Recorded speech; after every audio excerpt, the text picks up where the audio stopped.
అందరికీ నమస్కారం. ఈరోజు రథసప్తమి వ్రత కథ గురించి తెలుసుకుందాం. ఈ కథను చదివిన వారికి, విన్న వారికి జన్మ జన్మల పాపములు తొలగిపోవును. ఈ కథను స్వయంగా శ్రీకృష్ణ పరమాత్ముడు ధర్మరాజుకి వివరించాడు. మరి ఆ కథ గురించి ఇప్పుడు తెలుసుకుందాం. ధర్మరాజు శ్రీకృష్ణుణ్ణి ఇలా అడిగాడు, ఓ కృష్ణ, రథసప్తమి నాడు చేయవలసిన విధి విధానములను అనుసరించి భూలోకమున మనుషులు చక్రవర్తి కాగలడు అని నీవు చెప్పి ఉంటివి. అట్లు ఎవరికైనా ప్రాప్తించిందా అని అడిగాడు. అప్పుడు కృష్ణుడు ఇట్లా జవాబిచ్చాడు. కాంబోజీ దేశమున యశోవర్తి అని చక్రవర్తి ఉండెను. ఆయన వృద్ధాప్యంలో ఆయన కుమారులందరూ సర్వరోగములతో బాధపడుచున్నారు. అట్టి కర్మమును వారికి ఎలా కలిగిందో తెలుపవలసినదిగా ఒకానొక బ్రాహ్మణ శ్రేష్ఠుణ్ణి ఆ రాజు అడిగాడు. అలా అడిగిన రాజుతో బ్రాహ్మణుడు ఇలా అన్నాడు, ఓ రాజా, నీ కుమారులు పూర్వ జన్మలో వైశ్యకుల వలె జన్మించి మిక్కిలి లోబులై ఉండిరి. అందుచేత వీరు ఇటువంటి రోగములకు గురి కావలసి వచ్చింది. వారి రోగ నివారణకు రథసప్తమి రోజున జరుగు కార్యకలాపాలను చూడవలెను. ఆ విధంగా ఆ వ్రతమును చూసినంత మాత్రాన దాని మహత్యంచే వారి పాపము తొలగిపోతాయి. కావున వ్యాధితో బాధపడు వారిని తీసుకొని వచ్చి ఆ వ్రత వైభవమును వారికి చూపవలెను అని బ్రాహ్మణుడు చెప్పగా, రాజు, అయ్యా, ఆ వ్రతం ఎట్లు చేయవలెను, దాని విధి విధానమును తెలుపమని ప్రార్థించెను.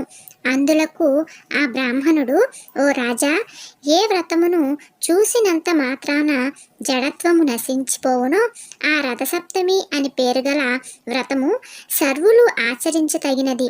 ఆ వ్రత ప్రభావమున సకల పాపములు హరించి చక్రవర్తిత్వం కలుగును. ఆ వ్రత విధానం తెలుపుచున్నాను, శ్రద్ధగా వినండి అన్నారు. మాఘమాసమందలి శుక్లపక్షం ముందు వచ్చు షష్ఠి తిథి రోజున గృహస్థు ఈ వ్రతం ఆచరించునని తలంపవలెను.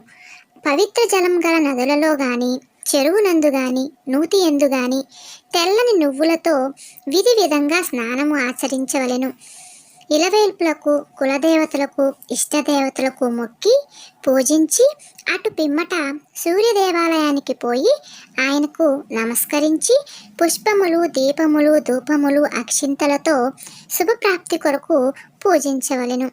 పిదప స్వగృహమునకు వచ్చి పంచయజ్ఞము గావించి అతిథులతో, సేవకులతో, బాలకులతో భక్ష భోజనములు ఆరగింపవలెను.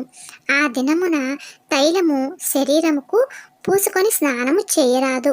ఆ రాత్రి వేద పరాంగులు విప్రులను పిలిచి సూర్య భగవానుడు విగ్రహానికి నియమం ప్రకారం పూజించి సప్తమి తిథి రోజున నిరాహారుడై భోగములను విసర్జించవలెను. భోజనాలకు పూర్వం, ఓ జగన్నాథుడా, నేను చేయబోవు ఈ రథసప్తమి వ్రతమును నిర్విఘ్నంగా పూర్తి చేయవలసిందిగా వేడుకొనుచున్నాను అని ఉచ్చరించుచు తన చేతిలో గల జలమును నీటిలో విడవవలెను.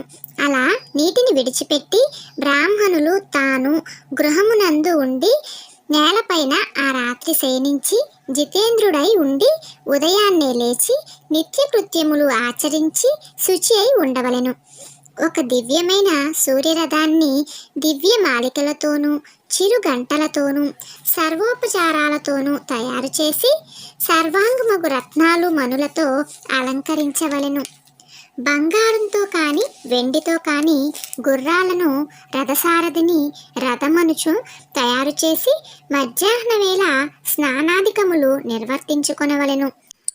పొగరబోతులను, పాషాండులను, దుష్టులను విడిచిపెట్టి ప్రాజ్ఞులు సౌరసూక్త పారాయణం చేయుచుండగా నిజగృహముకు చేరవలెను. పిమ్మట తన నిత్యకృత్యములు పూర్తి చేసుకొని స్వస్తి బ్రాహ్మణ వాచకములతో వస్త్రమండపం మధ్య భాగమున రథమును స్థాపించవలెను.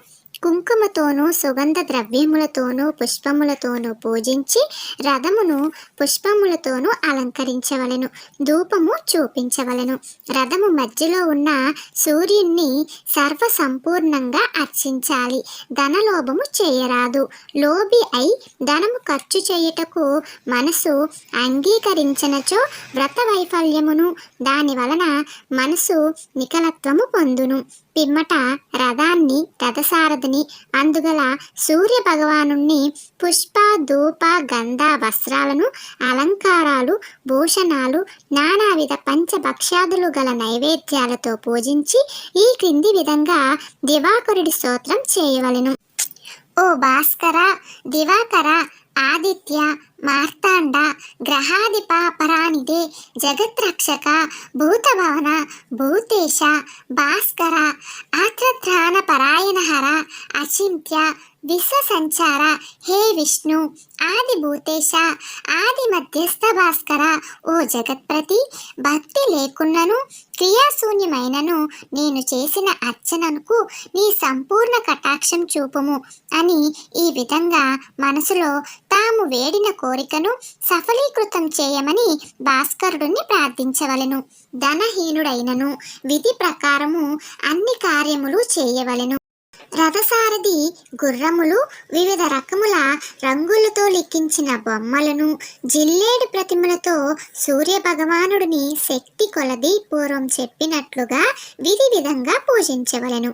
ఆ రాత్రి జాగరణ చేసి పురాణ శ్రవణ మంగళ గీతాలతో, మంగళ వాయిద్యాలతో పుణ్య కథలను వినవలెను.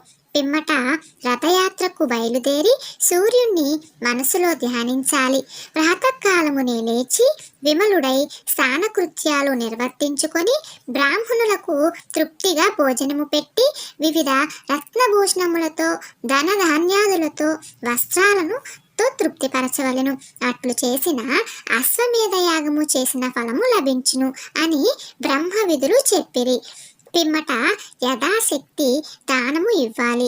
ఈ రథమును తమ పురోహితుడైన గురుదేవులకు రత్న వస్త్ర యుగములతో సమర్పించవలెను. ఆ విధంగా చేసినచో ఎందుకు జగత్పతి కాకుండును. కావున సర్వయత్నములు చేత రథసప్తమి వ్రతము ఆచరించుట వల్ల భాస్కరానుగ్రహము కలిగి మహా తేజులు, బల పరాక్రమవంతులు అయి విపులు భోగములు అనుభవించి రాజ్యమును నిష్కంఠముగా చేసుకుందురు. ఈ రథసప్తమి వ్రతము చేసినచో పుత్ర పౌత్రాదులు కలిగి చివరిగా సూర్యలోకము చేరును. అక్కడ ఒక కల్పకాలము చక్రవర్తి పదవిని అనుభవించును అని కృష్ణుడు చెప్పుచున్నాడు. ఈ విధంగా ఆ ద్విజోత్తముడు సర్వ విషయములను చెప్పి తన దారిని తాను పోయెను. రాజు ఆ బ్రాహ్మణ శ్రేష్ఠుడు చెప్పిన రీతిగా వ్రతము ఆచరించి సమస్త సౌఖ్యములు అనుభవించెను. ఈ విధంగా ఆ రాజపుత్రుడు చక్రవర్తిత్వము పొందెను. ఈ కథను భక్తితో ఎవరు వింటారో వారికి బాణుడు అనుగ్రహం సంతరించెను. ఓం నమో సూర్యనారాయణాయ.